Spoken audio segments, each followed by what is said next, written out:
ជំរាបសួរនេះគឺជាទស្សនវិជ្ជាស្ដែងនៅក្នុងគម្រោង ML Scenery ផ្ទាល់តែម្ដងឃើញថាការសាងសង់និងការរៀបចំហេដ្ឋារចនាសម្ព័ន្ធលឿនមែនទែនដូច្នេះថ្ងៃនេះខ្ញុំបាទនឹងអាប់ដេតអំពីសំណង់ផ្ទះគំរូ Grand L Villa និងហេដ្ឋារចនាសម្ព័ន្ធក្នុងគម្រោងទាំងមូលជូនលោកអ្នកខាងមុខគម្រោងកំពុងសាងសង់ក្លោងទ្វារចូលចំណែកឯគ្រប់ផ្លូវទាំងអស់ត្រូវបានចាក់បេតុងរួចរាល់ព្រមទាំងទៅថ្ងៃមុខនិងអ៊ុតកៅស៊ូបន្ថែមមួយជាន់ទៀត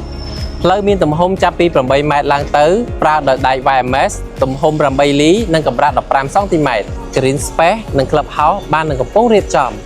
បច្ចុប្បន្ននេះផ្ទះគំរូដែលកំពុងសាងសង់មានចំនួនដល់ទៅ5ផ្ទះក្នុងនោះមាន Grand L Villa ចំនួន2ផ្ទះនិង Grand M Villa ចំនួន3ផ្ទះផ្ទះគំរូ Grand L Villa សាងសង់បាន 80% ហើយគ្រឹះនៃផ្ទះ Grand L Villa នេះមានជម្រៅដល់ទៅ14ម៉ែត្រឆ្លងកាត់ការធ្វើតេស្តដីយ៉ាងហ្មត់ចត់និងត្រឹមត្រូវតាមស្តង់ដារបច្ចេកទេស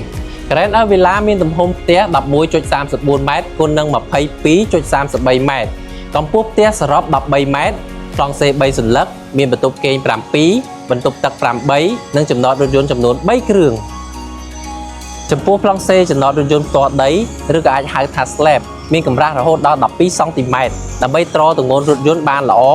ហើយមានទំហំ span ធំទូលាយងាយស្រួលចេញចូលរថយន្តចំណែកសសរមានមុខកាត់30គុណនឹង40សង់ទីម៉ែត្រប្រើដោយដែក20លីស្នឹមទទឹង40សង់ទីម៉ែត្រកម្ពស់80សង់ទីម៉ែត្រជញ្ជាំងជុំវិញឥដ្ឋ20និងខាងក្នុងឥដ្ឋ10រីឯដំបូលវិញចាក់ប្លង់សេពេញនិងមានការពារជំរាបទឹកផងដែរ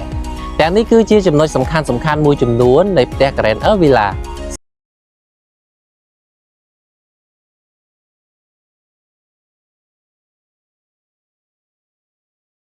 សុភមង្គល